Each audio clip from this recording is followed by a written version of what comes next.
The snakes are back.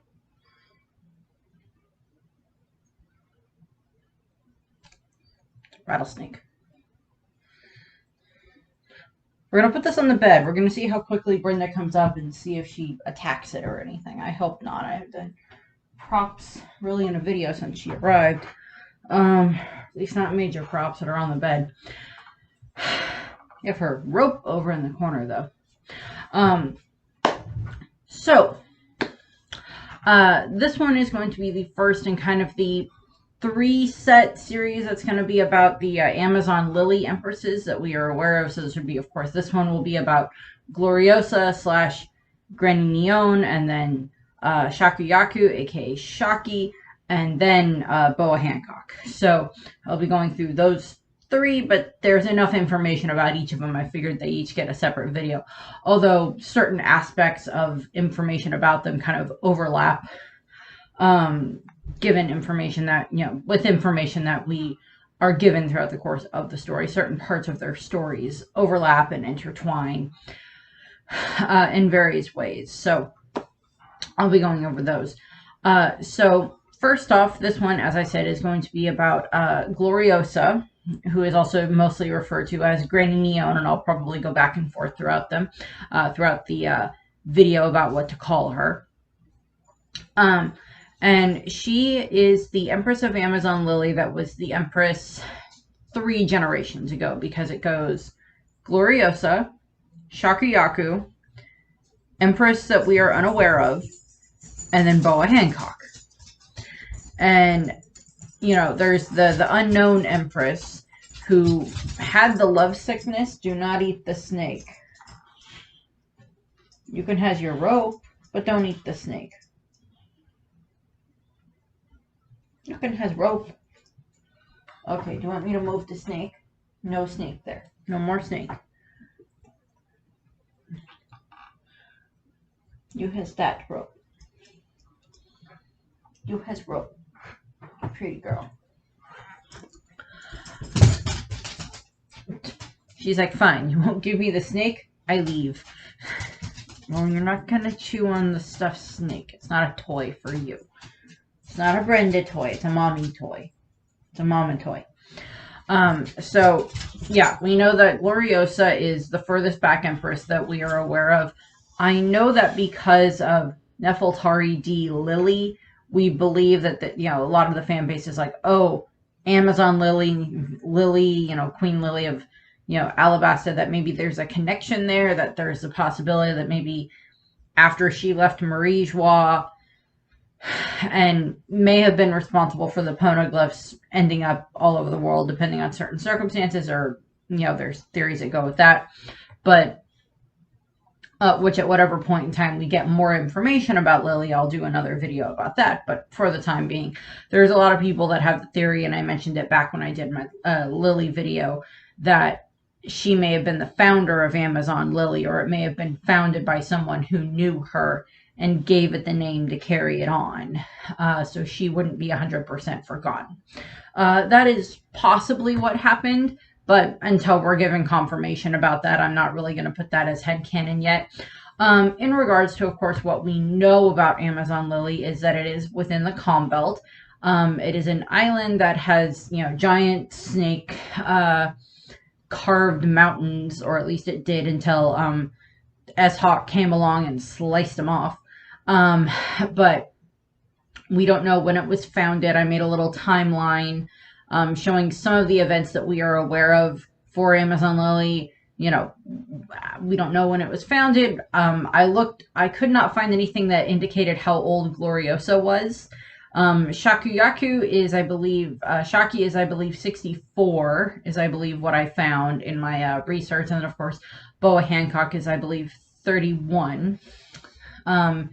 In regards to that information there for the ages of them. And then again, beyond the Empress before, between Shaki and Hancock, we only know that she had the love sickness, and I think Gloriosa initially states that she dies, but then we don't know exactly if that's true. She may have just like faked her death and left, because Shaki also had that at one point in time, and I believe Gloriosa also had the love sickness at one point in time, and both of them survived it. And Hancock survived hers by, accepting her feelings and being around Luffy and helping him and everything like that. And Shaki seems to be in a similar situation with Rayleigh, and Gloriosa may have been in a similar situation with whoever her paramour was. But we know that the culture of Amazon Lily, of course, is very much about the strongest is the most beautiful, which, of course, via, One Piece logic is Hancock currently is the most beautiful woman in the world, and she is the strongest of all of the Amazons on Amazon Lily, of all of the Kuja. Gloriosa at one point in time would have held that title. She still is, to a degree, a force to be reckoned with. I believe we've seen her possibly exert some form of hockey. We've also seen her get thrown out of a window and been fine. You know, and everything like that. And she's very knowledgeable, and we know that she went out into the world at one point in time, which I will get to. But in regards to the culture of Amazon Lily, it is very much, the strongest is the most beautiful, and we see that demonstrated with the fact that, many of the Kuja, who by certain standards may not be considered the most beautiful, are very strong. Therefore, they are beautiful in the eyes of the other Kuja. We see this when it comes to Marigold and Sandersonia. Side note, as I've stated before, my favorite out of all of the Boa sisters is Sandersonia, because she's just great and I love her. And I will touch on Marigold and Sandersonia to a degree when I talk about Hancock, because their stories are very much interwoven in that regard, given the fact that they are sisters and they have a lot of shared experiences in that regard. But in regards to Gloriosa, in regards to her history, we know that, however long ago, when she was younger, my thought is that Gloriosa might be in her 70s to 80s, is given the way that she's drawn, and given, how the timeline would have shaken down with like Shaki like 40 some years ago as the Empress and everything like that. So my thought is that Gloriosa is like 70s into her 80s. I mean, we've met 90-year-olds before in One Piece that are still fairly formidable, like a Stroyson in Whole Cake Island.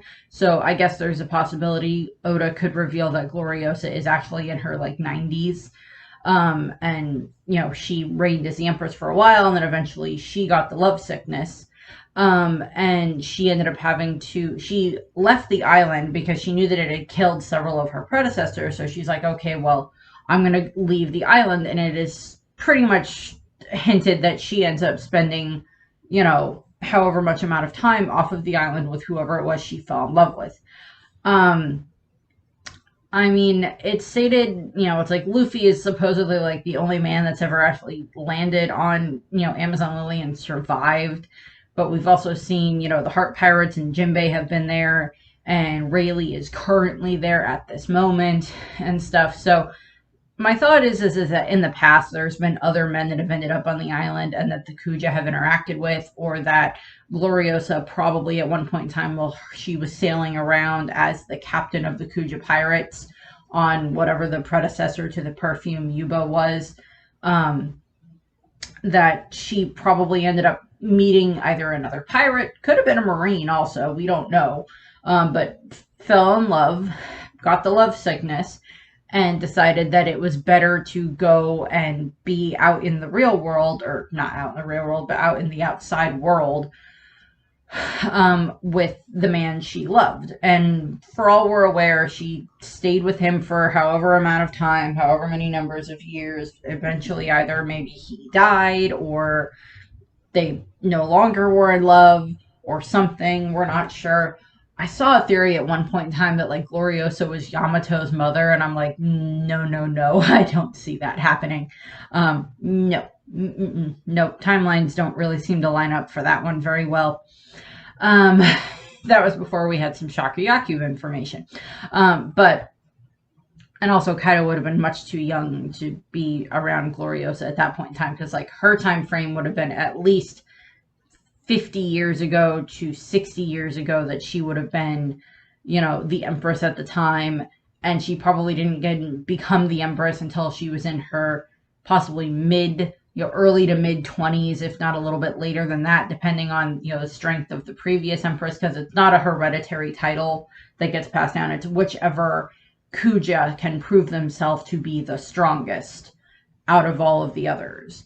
And probably you have to like either the previous Empress is either ready to like retire or possibly leaves, and then maybe there's a competition between the Kuja to see who is the strongest, if that is not already very obvious for who the strongest one is. We don't know too much about that, but that's my thought, is that they probably have like a competition where like some of the strongest ones compete against each other, and whichever one ends up being the victor out of the tournament is the new Empress. Or if there's one that can prove their strength, past, beyond us, a shadow of a doubt that they are the strongest, then they would become Empress. And again, we do not know the number of Empresses that have been on Amazon Lily. As I stated, we don't know when Amazon Lily was founded. We don't have numbers for like Boa Hancock is the, 27th Empress of Amazon Lily. We don't have any information about that. So, Gloriosa would have gone into the world, gone out into the One Piece world, probably did more traveling, probably had a bounty, given the fact that she was, the captain of the Kuja pirates for a certain amount of time. She would probably have had a bounty. And that would have been pre-Rock's Pirates, or at the very least may have slightly overlapped with like maybe Rock's being around, but Rock's probably wouldn't have been a major player at that point in time. And then eventually, through things, whatever else happens, Gloriosa ends up on Sabaody Archipelago sometime 20 some years ago, or somewhere in that time frame, where she ends up befriending Rayleigh and Shakuyaku. And she would probably know who Shaki is anyway, because Shaki would have been her, her successor. Because either Gloriosa would have picked Shaki to become her, her successor, and been like, okay, I'm going to go out into the real world because I have the love sickness, and I'm going to go be with the man that I love so that way I don't die. And then you are now in charge of the Kuja pirates, and Amazon Lily, you are the new Empress. Maybe someday we will meet again. And, we know it's, Shaki was the captain up until like 42 years ago. And then she then retired, and then eventually ended up marrying Rayleigh. But we know that Gloriosa ended up going to Sabaody, where she found, Rayleigh and Shaki there. And then after that, we know that some of the other Kuja do consider Gloriosa to be a traitor, considering her actions of leaving the Kuja, of quote unquote abandoning Amazon Lily to go be with the man she loved. But given certain things that we know happen, she's eventually at least somewhat welcomed back by the tribe. And then we know that I believe it is, because it's 13 years ago. No, wait. It's 19 years ago that the Boa sisters are captured, and then it's 15 years ago that they escape when Fisher Tiger does his raid on Marie-Joie, which allows the Gorgon sisters, the Boa sisters, to escape. Somehow the Boa sisters end up, of course, climbing their way down the Red Line, where they are eventually found by Gloriosa, Rayleigh, and Shaki. And then the three sisters are basically kind of like rehabilitated to a degree, probably, given at least some form of therapy. I would hope they would at least be somewhat, Shaki and Gloriosa and Rayleigh would be somewhat at least, amenable to like, okay, we're going to get them a little bit of therapy. And they take care of the girls and they get them back to health. And then eventually it's Boa and her sisters, or Hancock and her sisters, return to the island. And I'm assuming Gloriosa goes with them.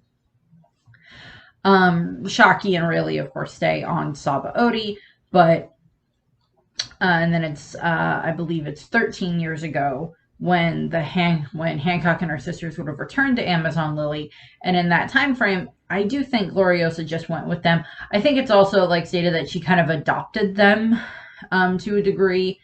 And she recognized them as like members from her tribe, or maybe there are like statues of previous empresses of Amazon Lily, and maybe they recognize Gloriosa from that, or they recognize Shaki from those statues or whatever.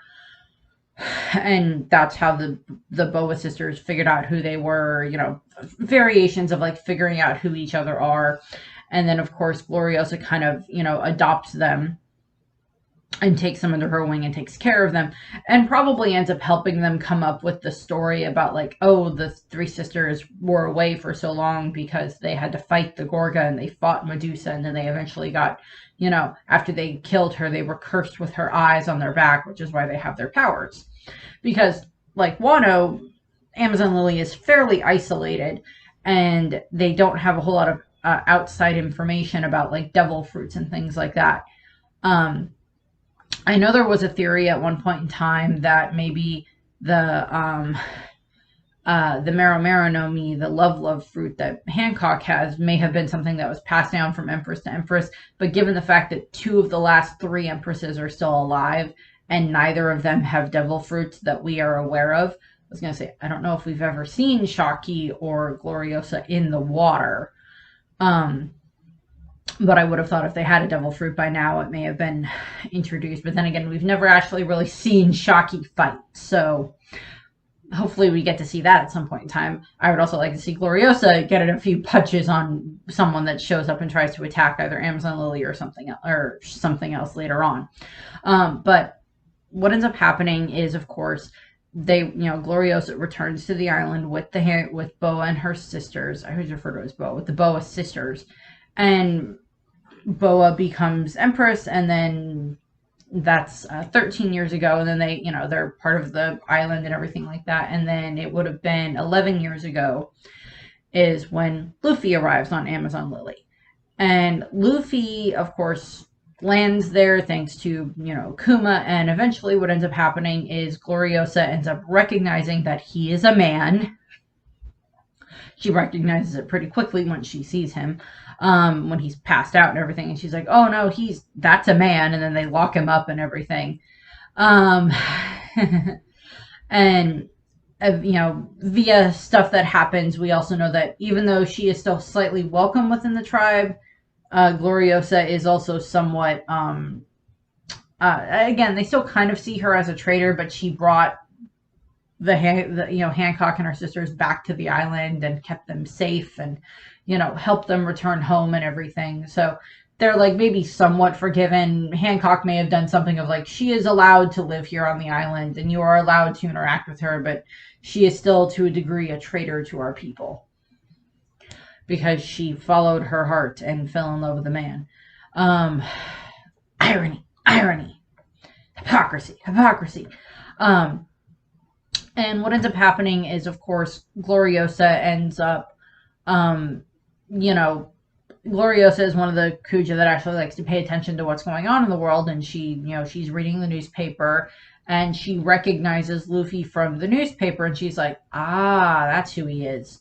And then, of course, this is when Luffy has to deal with fighting against Sandor, Sony, and Marigold in the Colosseum. And after all of that happens, Gloriosa points out to Hancock that Luffy punched a celestial dragon.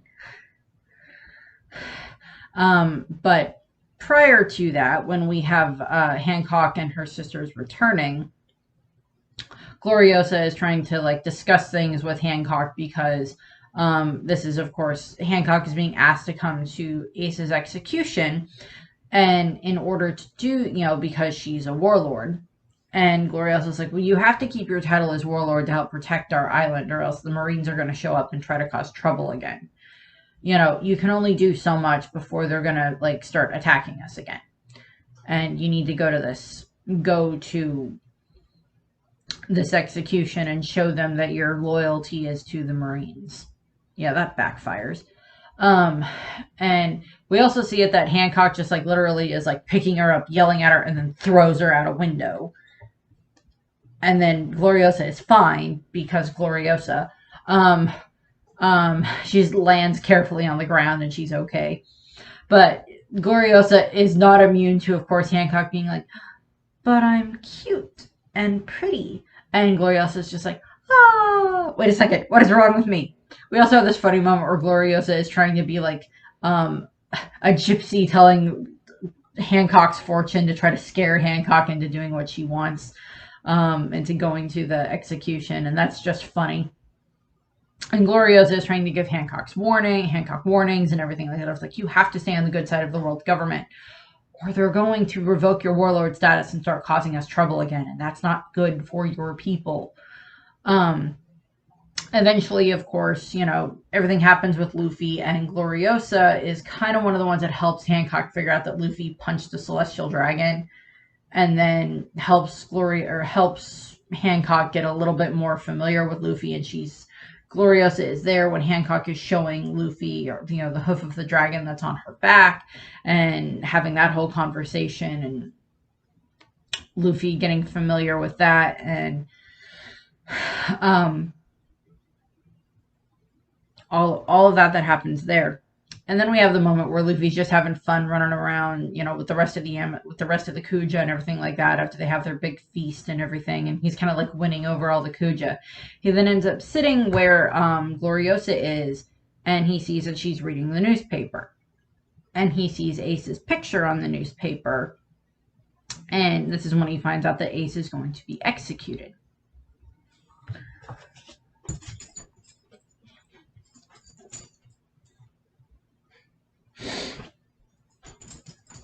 Hi, you're a pretty girl. My pretty girl. And, as to all the Kuja, Gloriosa, of course, has a snake that stays with her all the time. I do not remember if her snake has a name. I know Hancock's snake has a name, but I don't know if Gloriosa's snake has a name. But it's purple, and I like purple. But what ends up happening is, of course, Luffy sees the paper, or Gloriosa shows him the paper, and he figures out, oh, that's Ace, that's my brother. And then Gloriosa actually ends up helping convince Hancock to help Luffy, to, help Luffy break into Impel Down so that way Luffy can try to save his brother. She also is there, of course, when Boa starts exhibiting the signs of, love sickness, and, explains to Hancock what that means. And Gloriosa's like, oh, that's not good. And, encourages Hancock to still be around Luffy and not deny her feelings and everything like that, which feeds into Hancock choosing to help Luffy, which I'll go into much more when I talk about Hancock. From there's not really too much else that we see with Gloriosa until the post-war arc. She sends Luffy and, Hancock off and everything like that. And she seems to have some form of a version of being like an advisor to Hancock and to the, Gloriosa, or to, Sandersonia and Marigold.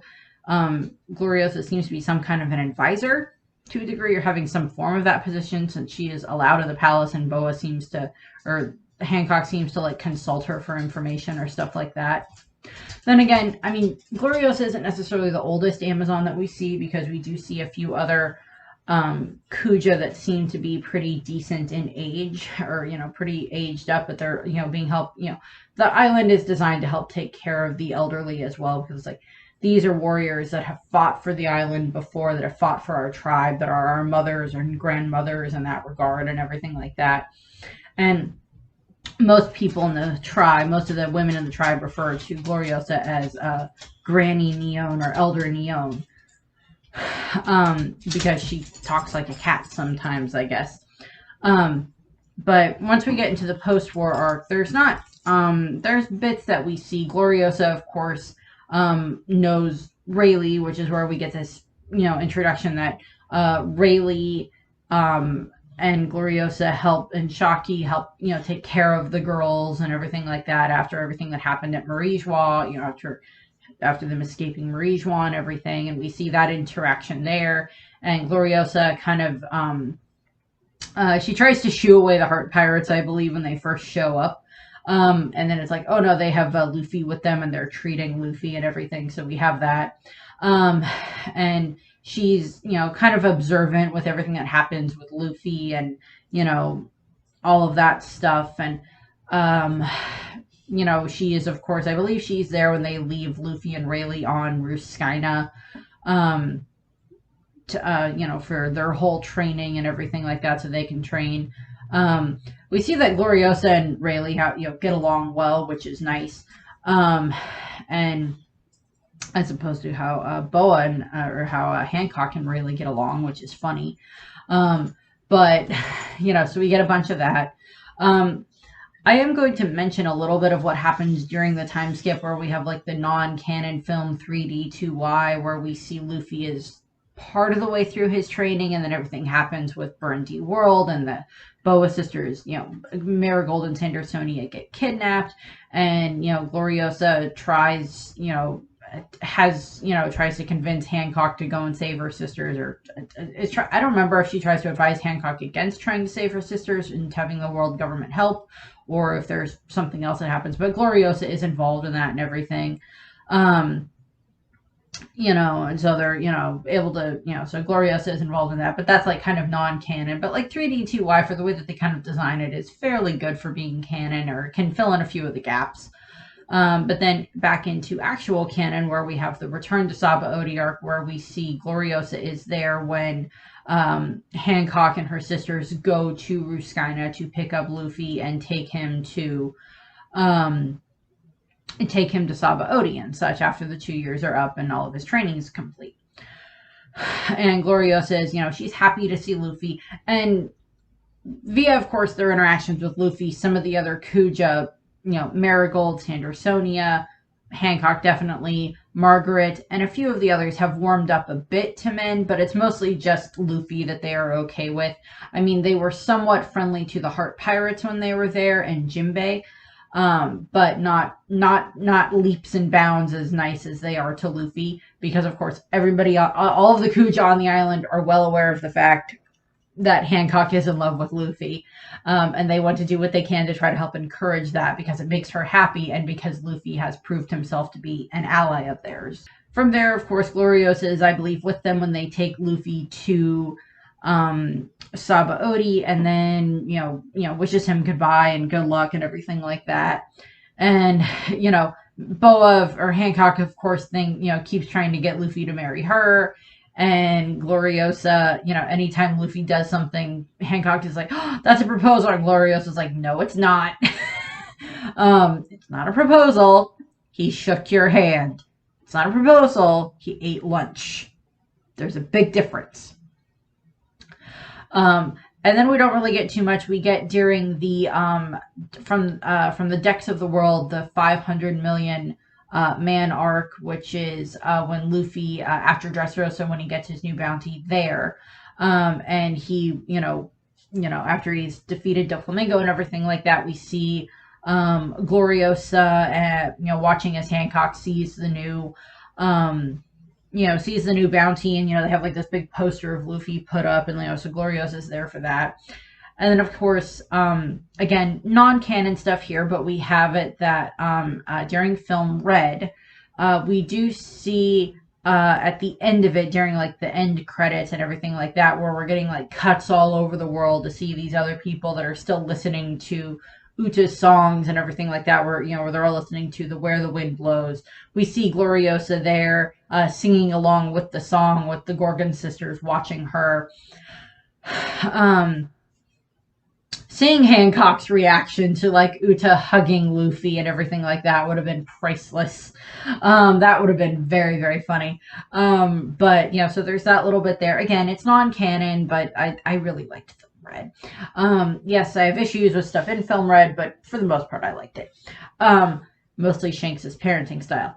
But back into this. And then we have the most recent information that we have about what's going on with Amazon Lily and Gloriosa is that after the warlord system is abolished, we see Gloriosa is, advising Hancock, and Hancock says like, well, let them come. We are strong, and we proved that before. We'll prove it again.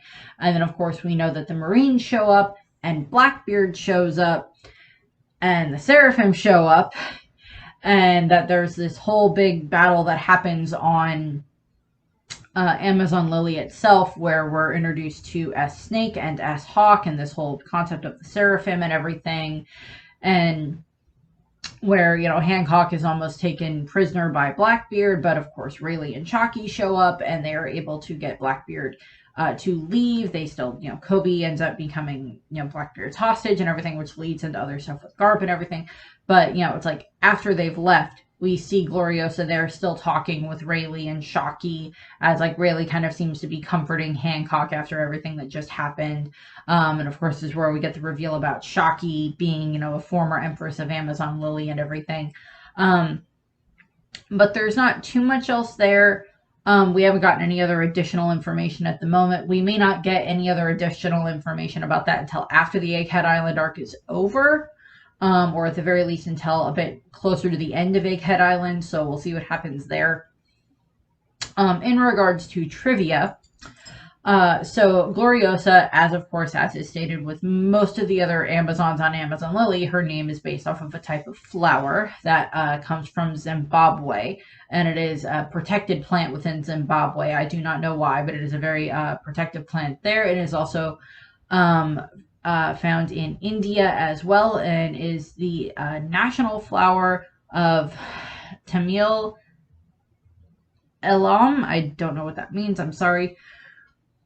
Gloriosa also has Spanish and Portuguese and Italian and Catalan connotations for being glorious, and related to like female subjects and stuff like that, is like that type of a name. And of course we have not too much else here. She is, of course, as stated, she is one of the Kuja that has fallen in love with a man, and we don't know if she had any children with said man. I do not believe that Gloriosa has any blood relation to either Shockey or to Hancock or her sisters. I do not believe so, because given the timeline, Gloriosa would not have been on the island at all when Hancock and her sisters were being born. And even if she had some connection with the island, the closest it would be is that maybe Hancock and her sisters are Gloriosa's grandchildren, or maybe like great nieces or something like that. But I do not think that there's a direct connection to Gloriosa from the Boa sisters. As to other stuff that we might see happen with Gloriosa later on in the series, I'm not sure. I'm quite certain there's always the possibility that when we get, the next time that the Amazons show up, that the, Kuja show up, I'm sure we will see Gloriosa among them and helping, and, if they show up to be allies of the Straw Hats or whatever ends up happening the next time we get information about what's going on Amazon Lily, I'm sure we'll see Gloriosa there. But I don't really know if we're going to see too much else of her. I would like to get a little bit of a flashback to show us what Gloriosa looked like when she was younger, but that might be something that more happens in an SBS if we get someone that writes Oda a question about Gloriosa, but like, so how old is Gloriosa and what did she look like when she was younger, when she was, the Empress of Amazon Lily and the captain of the Kuja Pirates? What did she look like? And stuff. But I don't really think there's too much else that goes along with that. I don't know. And I can't really think of how something that would be part of Gloriosa's backstory would be enough to tie into other stuff within the actual story. I guess it might be something they could work into the anime if it's in an SBS, but I really don't think there's going to be too much that can be pulled from that. In that regard, I don't think there's very much that can be done with that. Because I don't think, unless she somehow has a connection to, like, she's the one that revealed, yes, our country was founded in the name of a woman whose name was Lily, 800 years ago, and, blah, blah, blah, blah, blah. But even then, I don't see that really becoming a big issue for them to be able to explain. That can't just be explained by someone else or explained in like the flashback when we get to the Void Century. So I don't really see anything like that happening at the moment. But that's what I have. I thank you for watching, and I hope you enjoyed the video. The next one in the series, as I said, will be about Shakuyaku, aka Shaki, who I love and who is awesome. She is another Kuja, actually, that does not seem to have a snake with her. She seems to have more of a spider theme in regards to her. So we'll see what happens there. But that's what I have. So I thank you for watching, and I hope you have a nice rest of your day. Bye.